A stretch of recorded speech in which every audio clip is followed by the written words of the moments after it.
6월 한 달 동안에는 특별히 교회와 관련된 말씀들을 통하여서 우리가 한 달 동안 말씀을 살펴보겠습니다.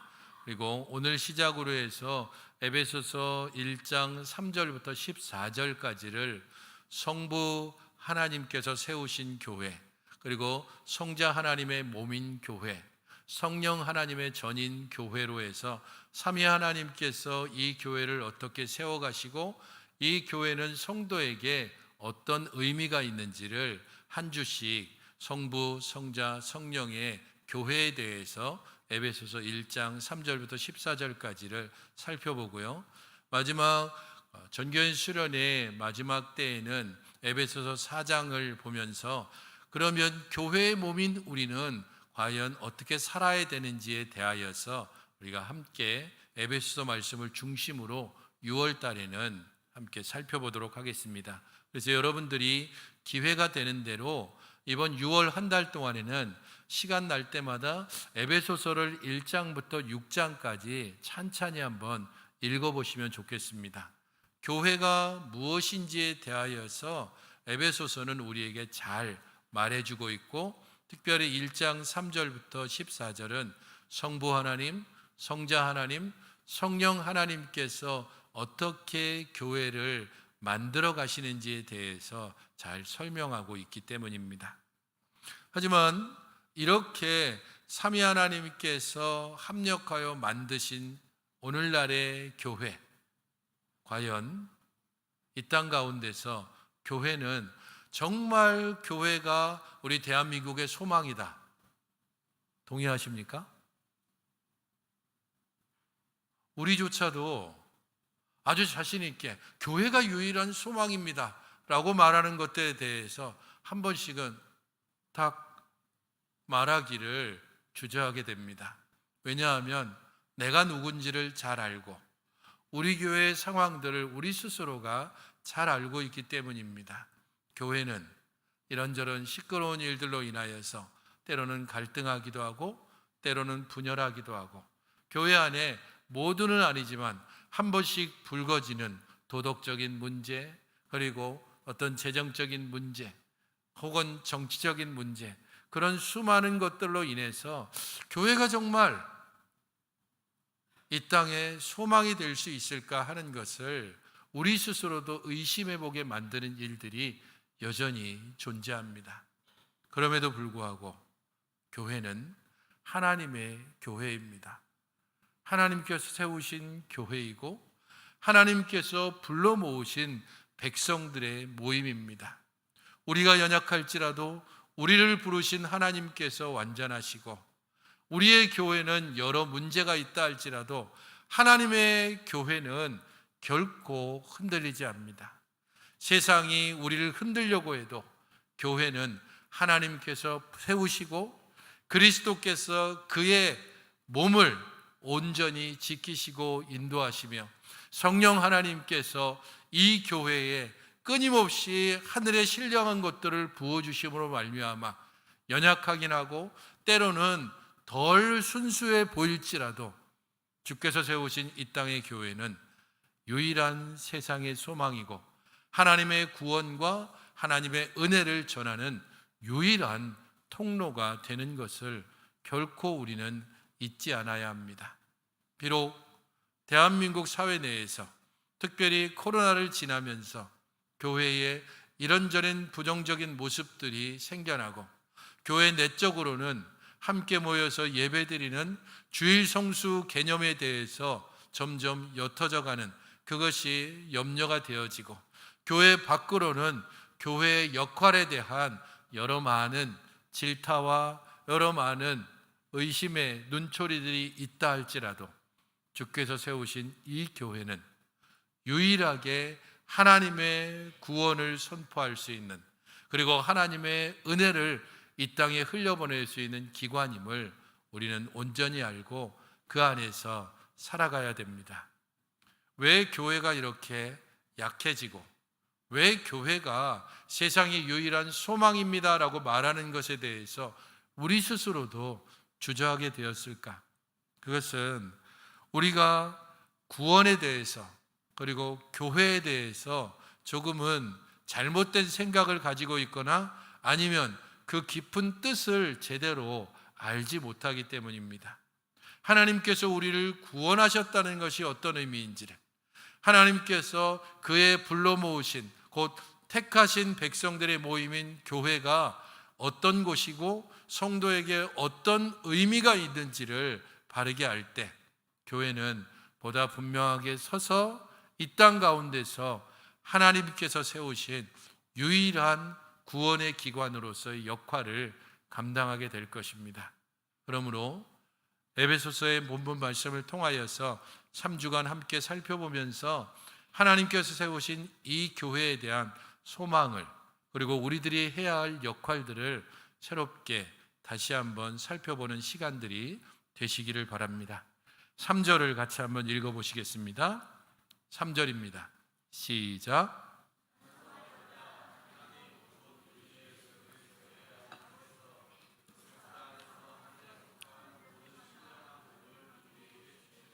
찬송한다라고 하는 것으로 이 3절은 시작하고 있습니다. 그리고 14절까지 찬송으로 모든 단락들이 맞춰지고 있습니다. 성부 하나님의 사역과 관련해서 말하고 있는 6절의 부분에서는 찬송하게 하려는 것이다 라고 이야기 끝을 맺고 있고, 성자 하나님의 사역을 말하고 있는 12절에서는 찬송이 되게 하려 함이라 라고 마치고 있습니다. 성령 하나님의 사역에 대해서 이야기하고 있는 부분에서 그 마침인 14절은 찬송하게 하려 하심이라 라는 말로 각각 찬송이라는 말로 끝을 맺고 있습니다. 하나님께서 우리를 택하셨습니다. 혹은 하나님께서 우리를 구원하셨습니다. 왜 그럴까요? 라고 얘기할 때 우리는 한마디로 이렇게 얘기해야 됩니다. 찬송을 위해서. 하나님께서 우리를 택하신 것은 우리로 찬송하게 하고 하나님으로 찬송받게 하고 이 땅으로 하여금 누가 진정한 찬송을 받으실 분인지에 대해서 알게 하기 위해서 하나님께서 우리를 택하셨고 하나님께서 우리를 교회로 모으셨다는 것을 기억해야 합니다. 그러면 무엇을 하나님께서 우리에게 찬송하는 것인가? 성부 하나님과 관련해서 우리가 찬송해야 될 것을 3절부터 5절까지 쭉 설명을 하고 있는데, 하나님 곧 우리 주 예수 그리스도의 아버지께서 5절이 마지막 부분입니다. 그 기쁘신 뜻대로 우리를 예정하사 예수 그리스도로 말미암아 자기의 아들들이 되게 하셨다라는 겁니다. 무엇을 도대체 찬송할까요?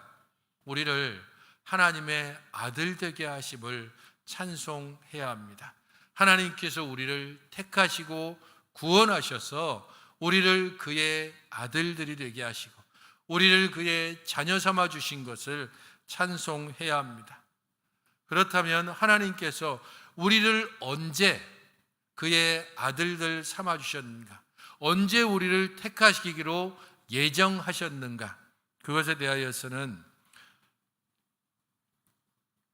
4절에 잘 나오고 있습니다. 4절을 같이 한번 읽어보시겠습니까? 4절입니다. 시작.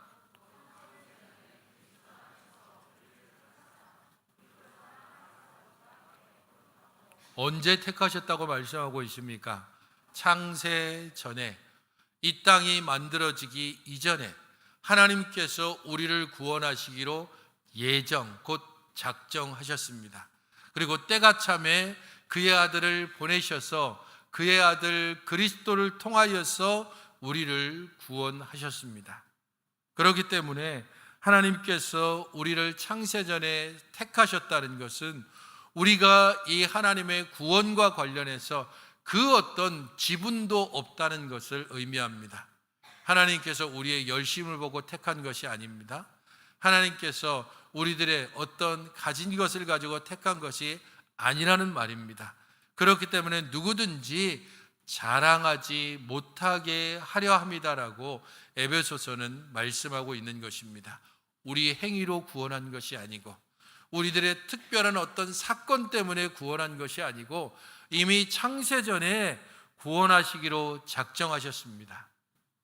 지난주 오후 예배 때 교회란 무엇인가 라고 하는 말씀을 전할 때에 여러분들에게 읽어드린 웨스트민스터 신앙고백서 25장의 교회 부분을 보게 되면 교회의 총수는 이미 정해져 있다라고 말씀드렸습니다. 창세전에 우리를 택하시기로 예정했기 때문에 창세전에 하나님의 자녀들의 수와 마지막 날 하나님의 자녀의 수는 동일합니다.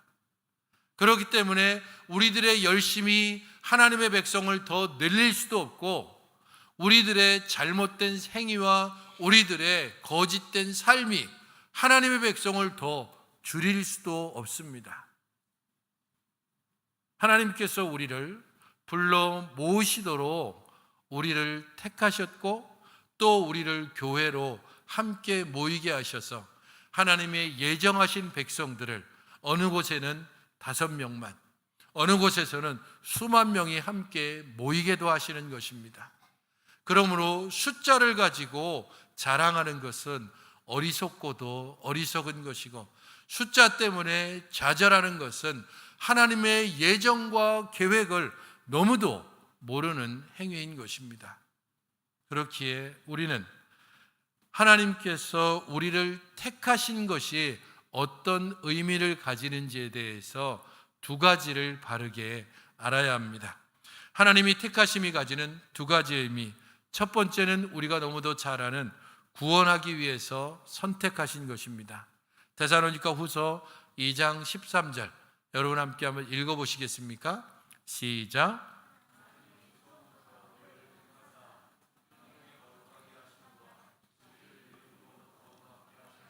처음부터 곧 창세전부터 우리를 택하셨습니다. 무엇을 위해서? 구원하시기 위해서. 죄와 사망 가운데 있는 우리들을 구원하시기 위해서 하나님께서 우리를 택하셨습니다. 그러면 거기에서 그치는가? 대부분 우리들은 바로 이 구원받았다라고 하는 것에만 멈춰 있는 경우가 있습니다. 우리는 구원받았습니다. 우리는 기쁩니다. 우리는 천국의 티켓을 가졌습니다. 거기에서 그치면 그야말로 우리의 구원을 값싼 구원으로, 그리고 때로는 하나님의 구원의 은혜를 아주 천박한 수준으로만 이해하는, 나는 구원받았으니까 그것으로 모든 것이 완성된 것처럼 잘못 생각하는 것입니다.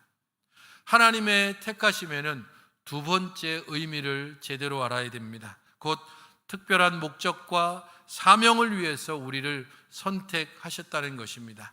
로마서 1장 1절 사도 바울의 고백을 함께 읽어보시겠습니까? 시작.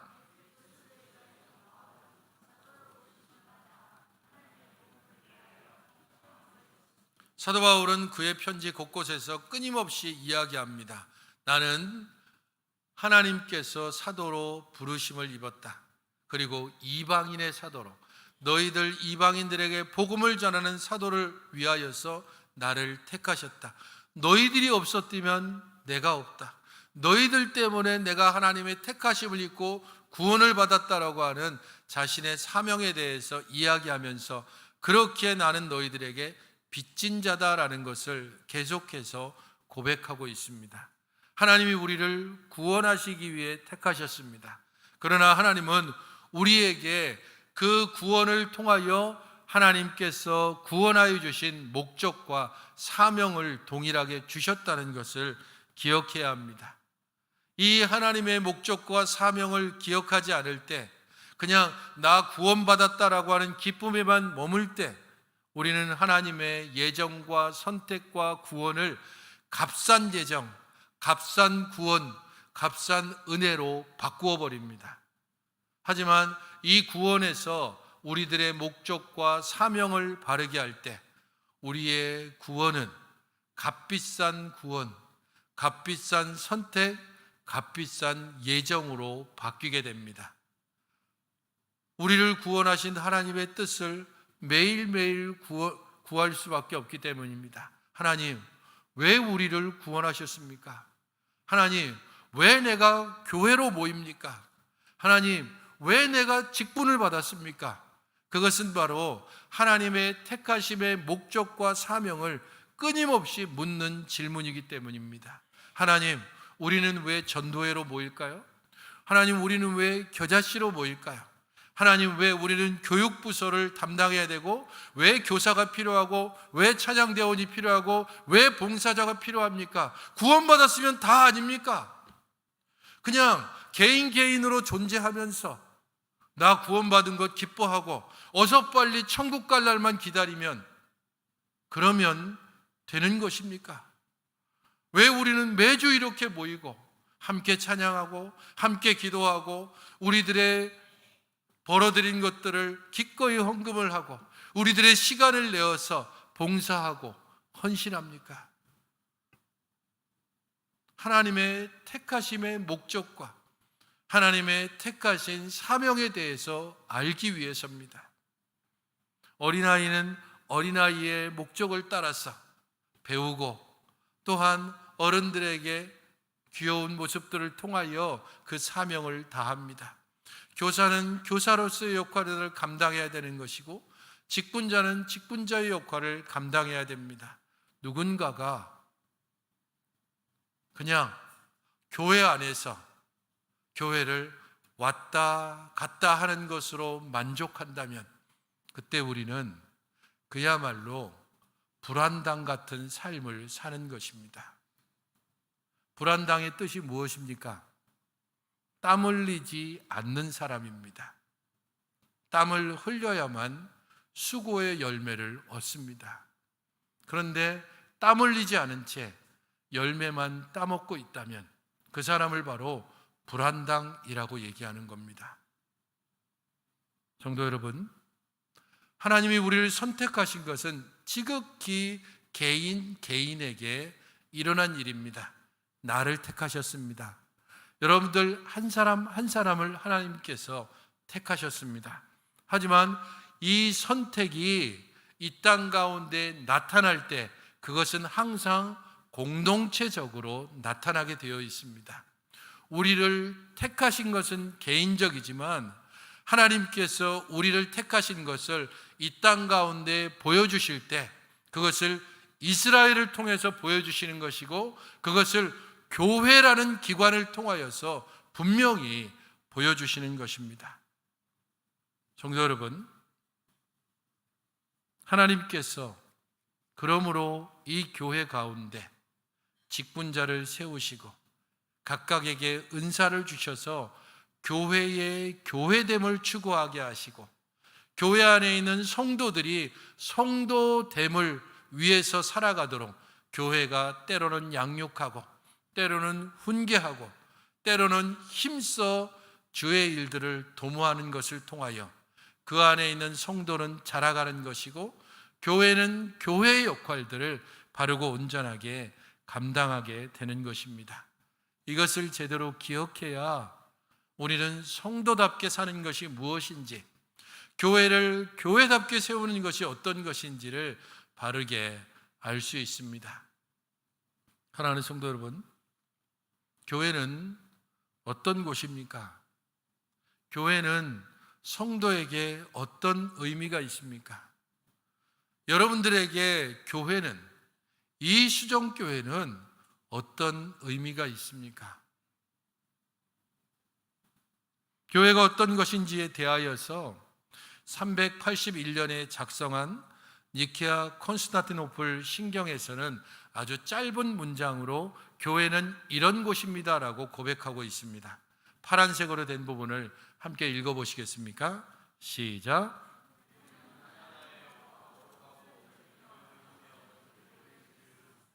하나의 거룩하고 보편적이며 사도적인 교회를 우리는 믿습니다.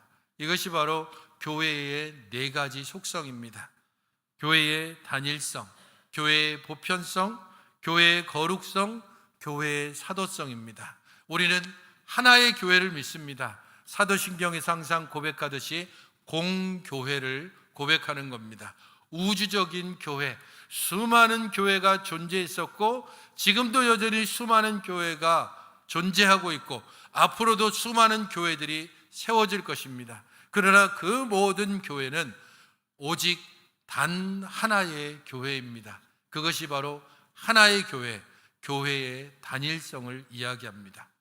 우주적인 하나의 교회, 하나님께서 창세전부터 예정하신 모든 선택받은 백성들의 모임, 그것을 바로 공교회, 하나의 교회라고 말합니다.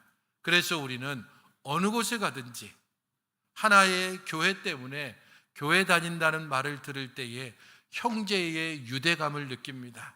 식당에 들어가서 성경 구절 하나 써 있는 것만 보면 왠지 맛없는 음식도 칭찬하고 싶은 마음이 듭니다.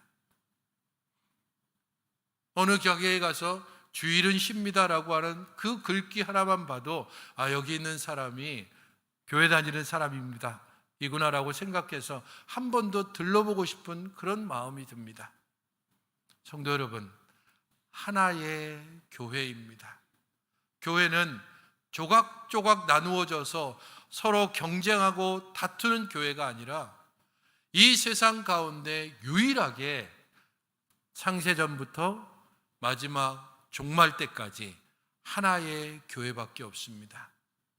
또한 교회의 보편성에 대해서 이야기합니다.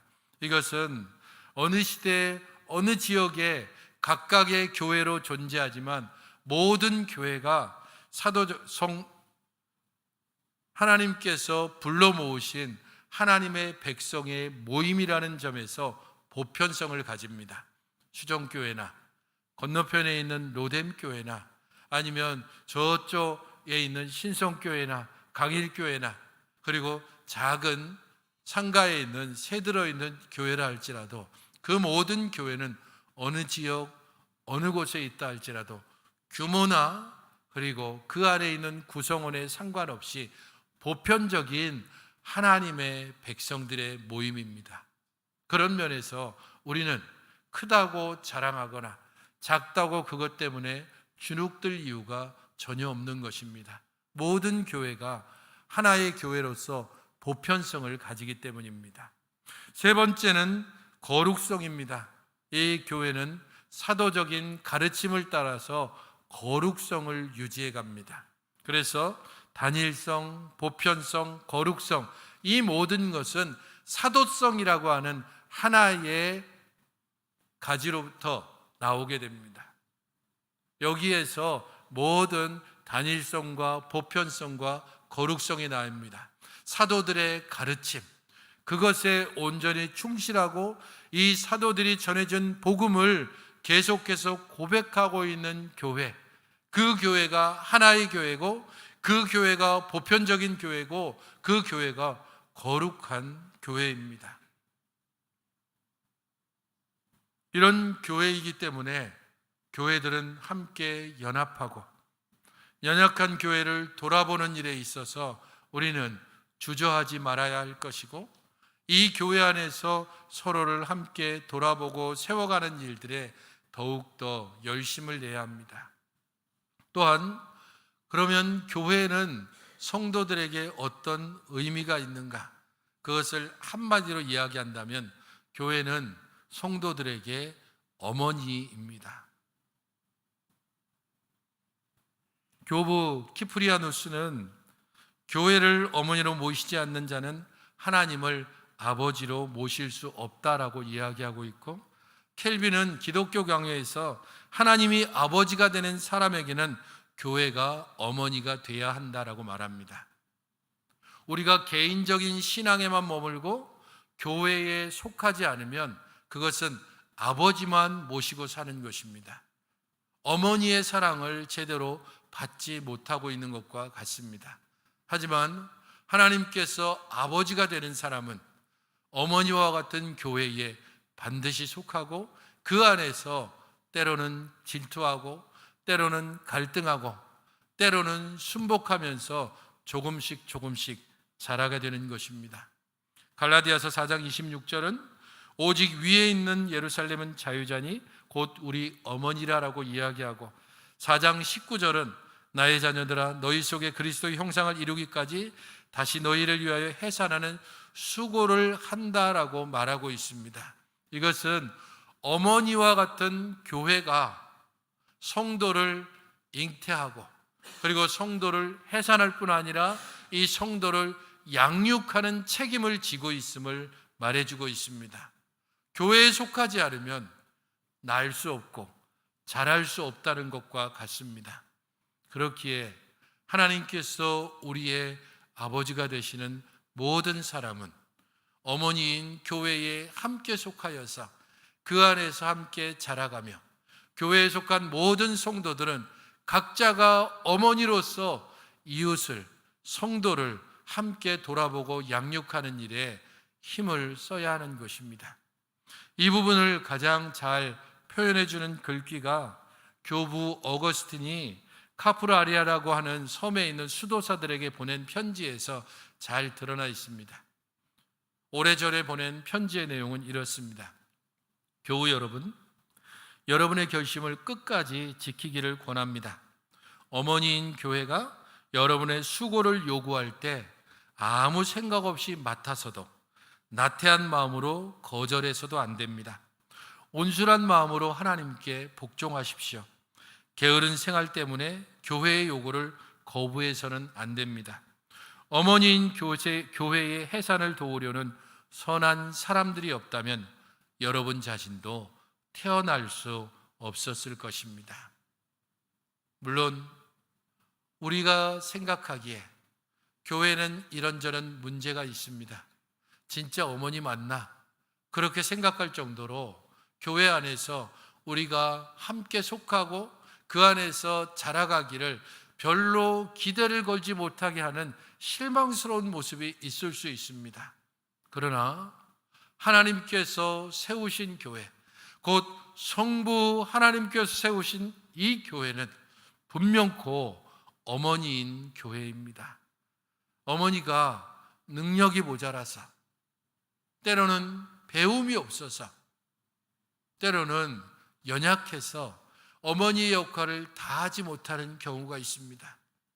여러분들의 부모님을 생각해 보십시오. 때로는 아버지가 존재하지만 아버지의 역할을 제대로 못하는 경우가 있지만 그분이 아버지인 것은 분명합니다. 어머니가 어머니의 역할을 제대로 감당하지 못하는 경우가 있을지라도 어머니인 것을 부인할 수 없습니다. 그런 면에서 교회에 속한 모든 성도들은 어머니의 양육을 받는 일에 기꺼이 순종해야 하고, 또한 어머니로서의 우리들의 역할을 감당해야 하는 일에 기꺼이 헌신해야 합니다. 그럴 때에 교회는 성부 하나님이 세우신 교회로서 우리들 가운데 하나님을 향한 찬양이 가득하게 될 것이고, 이 땅을 향하여서 그 누구도 부르지 못할 삼위 하나님을 향한 찬송과 찬양과 구원의 소식들을 온전히 전하는 교회가 되어질 것입니다. 성도 여러분, 교회가 영적인 생명을 잉태하고 그 생명을 해산하고 그 생명을 키우고 자라는 일들에 여러분들 모두가 관심을 가져야 하는 것이고, 또한 여러분들 모두가 함께 헌신해야 합니다. 그럴 때 교회는 교회다움으로 서게 될 것이고, 우리들은 그 교회에 속하여 성도다움으로 함께 자라게 될 것입니다. 만약 어머니인 교회의 수고와 헌신과 양육을 다 받아들이고도 자신의 역할을 제대로 감당하지 않으면 그런 자녀를 뭐라고 부를까요? 배은 망덕한 XX라고 불러도 당연합니다. 교회 안에서의 사랑을 다 받고도 자신의 역할과 의무를 다하지 않을 때 우리는 어머니의 사랑은 받지만 그 어머니의 사랑에 전혀 응답하지 않는 자와 같습니다. 이 예배가 있기 위해서 수고한 이들이 있습니다. 이 예배가 끝난 후에 식사의 교제를 나누기 위해서 수고한 이들이 있습니다. 매달 한 번씩 이 성찬을 우리가 함께 받기 위해서 수고하고 애쓰는 이들이 있습니다. 우리는 언제나 그 수고 때문에 예배를 드리고 성찬을 받고 함께 식사의 교제를 나누고 우리의 자녀들이 교육기관에서 함께 양육함을 받고 또한 그 모든 일에 사용되는 재정들도 함께 헌신하며 함께 수고하며 나아가는 것입니다. 이제는 그 모든 일에 여러분들이 함께 헌신하시고 함께 수고하시고 함께 참여하심으로 하나님께서 세우신 이 교회를 함께 세워가는 일에 여러분들의 손과 여러분들의 마음과 여러분들의 시간과 열정을 들여 성부 하나님의 세우시는 이 교회를 함께 세워가는 우리 모든 성도들이 되시기를 주님의 이름으로 축원드립니다. 기도하겠습니다. 주 하나님, 우리에게 주시는 하나님의 크고 놀라운 은혜를 높여 찬양합니다. 하나님께서 아버지가 되시고 교회가 어머니가 되셔서 우리를 양육하고 자라게 하시고 그 안에서 함께 커가게 하심을 감사를 드립니다. 성부 하나님께서 세우신 이 교회 가운데 우리가 하나님의 자녀로 함께 모이고 함께 수고하며 함께 위로하며 함께 격려함을 통하여 함께 자라가게 하여 주시옵소서. 예수님의 이름으로 기도하옵나이다. 아멘.